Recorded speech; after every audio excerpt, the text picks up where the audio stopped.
Today we are settling the age-old fight, the phrase versus the clause. बहुत लोग इस topic में confuse होते हैं, but trust me, by the end of this video, you will be a pro.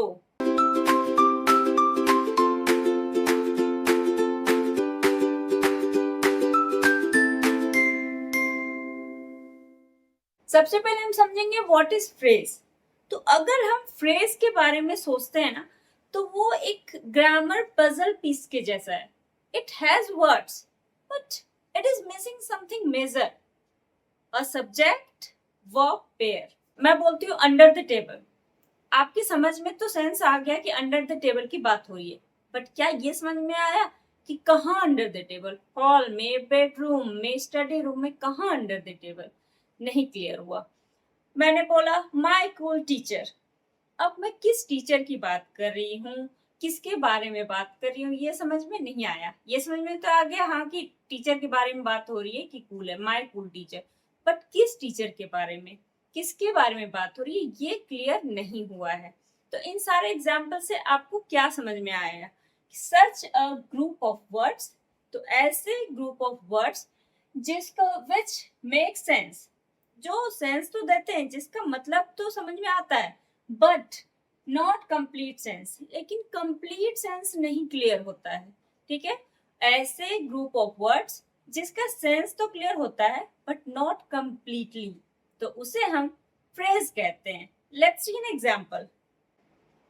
ये जो underline group of words हैं वो है phrase. In the east, east में, लेकिन ईस्ट में क्या?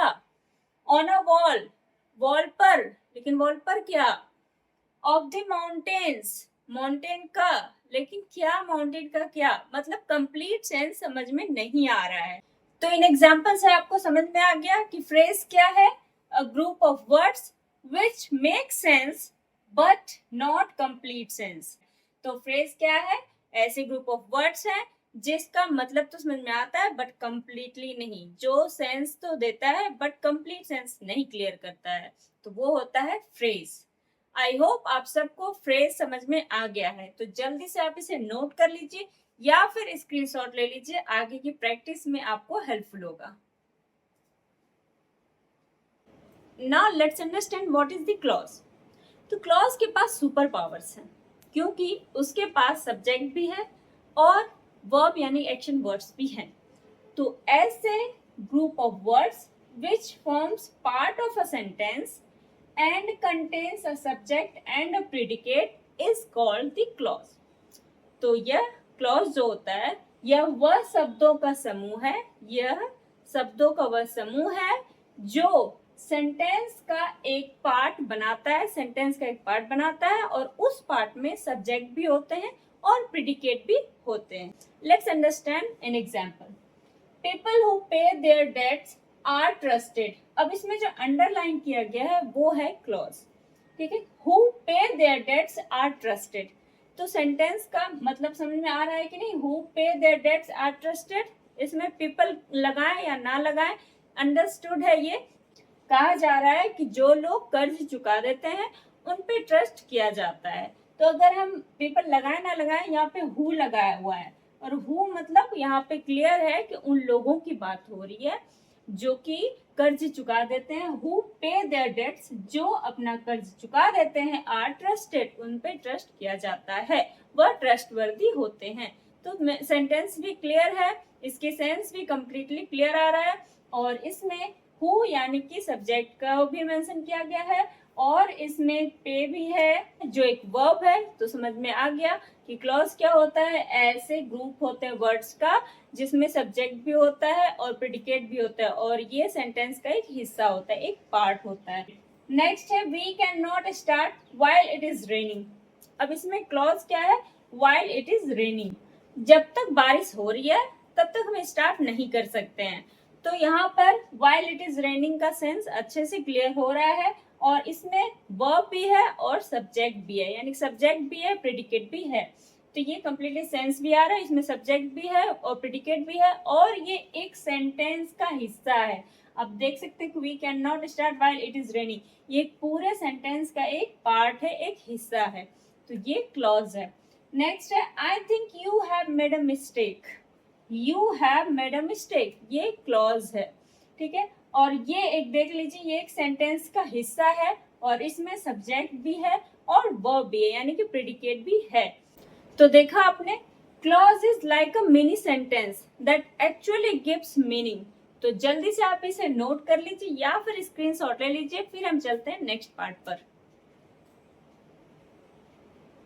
अब थोड़ा लेवल अप करते हैं। तो क्लॉज जो होते हैं वो टू टाइप्स के होते हैं। कौन कौन? एक इंडिपेंडेंट और दूसरा डिपेंडेंट। आपको नाम से क्लियर हो रहा होगा। इंडिपेंडेंट जो स्वतंत्र है, वो कहता है मैं अकेला काफी हूं, आई एम हैप्पी। डिपेंडेंट जिसके नाम से ही क्लियर है कि वो किसी पर निर्भर रहता है और वह कहता है मुझे हेल्प चाहिए, यानी कि मैं अकेला काफी नहीं हूं, because I am happy. Wait, because I am happy, then what? See, ये क्लॉज है, लेकिन इसे एक इंडिपेंडेंट फ्रेंड की जरूरत है सेंटेंस को पूरा करने के लिए। तो आपने देखा, डिपेंडेंट सेंटेंस जो है उसे हेल्प चाहिए एक सेंटेंस को कंप्लीट करने के लिए, क्योंकि वो डिपेंडेंट है, क्योंकि वो निर्भर है किसी पर अपने आप को पूरा करने के लिए। तो क्लॉज कितने टाइप के होते हैं? टू टाइप्स के होते हैं। इंडिपेंडेंट जो कि स्वतंत्र है, वो कहता है मैं अकेला काफी हूँ भाई, आई एम हैप्पी। और दूसरा है डिपेंडेंट क्लॉज, जो कि दूसरे पर निर्भर है, जो कहता है भाई मुझे तो हेल्प चाहिए, because I am happy. Because I am happy आधा अधूरा सेंटेंस है, तो उसे पूरा करने के लिए, उस सेंटेंस को पूरा करने के लिए उसे एक इंडिपेंडेंट फ्रेंड की जरूरत होती है। अब यहाँ पर आपके माइंड में एक क्वेश्चन आना चाहिए, और अगर सच में आपके माइंड में वो क्वेश्चन आया है तो जल्दी से वीडियो को पॉज करिए और अपने माइंड में आए क्वेश्चन को कमेंट सेक्शन में लिखकर हमें बताइए। तो जल्दी से कमेंट करके बताइए आपके माइंड में इस जगह पे कौन सा कंफ्यूजन, कौन सा क्वेश्चन आया। चलिए ठीक है, अब मैं ही बताती हूँ। यहाँ पर एक कंफ्यूजन मोस्टली सबको होता है, एक क्वेश्चन जरूर आता है, और वो ये है कि फिर डिफरेंस क्या है डिपेंडेंट क्लॉज में और फ्रेज में। तो मेरा आंसर है डिफरेंस है, और वो डिफरेंस क्या है चलिए बताती हूँ। Dependent clause subordinating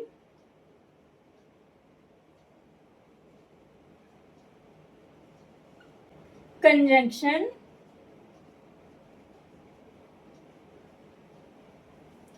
if, although, because, when, etc. या फिर relative pronoun who, which, that, etcetera से स्टार्ट होता है। तो डिपेंडेंट क्लॉज जो होता है, डिपेंडेंट क्लॉज वो subordinating conjunction like if, although, because, when etcetera से स्टार्ट होता है, या फिर relative pronoun who, which, that से स्टार्ट होता है। फ्रेज प्रीपोजिशन इन्फिनेटिव जीरन और पार्टिसिपल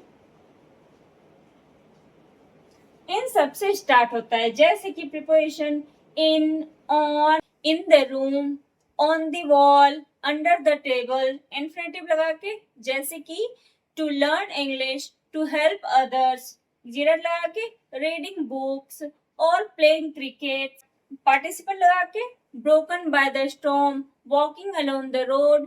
तो इस तरह से फ्रेज बनता है। और डिपेंडेंट क्लॉज के साथ क्या लगता है? Subordinating conjunction if, although, because, when, etc. relative pronouns who, which, that, etc. तो कंफ्यूजन क्लियर? अब जल्दी से इसे नोट कर लो या फिर इसका स्क्रीनशॉट ले लो। आई होप आपको the phrase and the clause अच्छे से क्लियर हो गया होगा। तो जल्दी से मुझे कमेंट करके बताओ कि आपको इंग्लिश ग्रामर में कौन सा टॉपिक सबसे डिफिकल्ट लगता है। Then I will make next video on that topic.